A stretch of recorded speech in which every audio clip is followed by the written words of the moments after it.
തന്നെയാണ്. 114 അധ്യായങ്ങളിൽപ്പെട്ട ഒരു അധ്യായം പരിശുദ്ധ ഖുർആനിൽ തശ്ഫഉ ലിഖാരിഇഹാ. ആ സൂറത്തിന്റെ പ്രത്യേകത എന്താണെന്നറിയോ?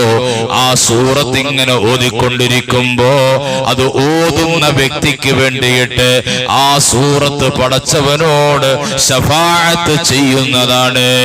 ഒരു സൂറത്ത് തനിച്ച് ശഫാഅത്ത് ചെയ്യുമെങ്കിൽ അത് പരിശുദ്ധമായ സൂറത്ത് യാസീനാണ്. മുത്തുനബി തങ്ങൾ പഠിപ്പിക്കുന്നു വത്തഗ്ഫിറു ലിമുസ്തമിഇഹാ. ആ ഖുർആനിലെ ആ സൂറത്ത് അഥവാ സൂറത്ത് യാസീൻ അത് ഓതുന്നവർക്ക് ശഫാഅത്ത് ചെയ്യുക മാത്രമല്ല, വത്തഗ്ഫിറു ലിമുസ്തമിഇഹാ, അത് കേട്ടുകൊണ്ടിരിക്കുന്നവരുടെ പാപങ്ങൾ പോലും പൊറുക്കപ്പെടുന്നുണ്ട്. സയ്യിദുൽ വജൂദ് നബി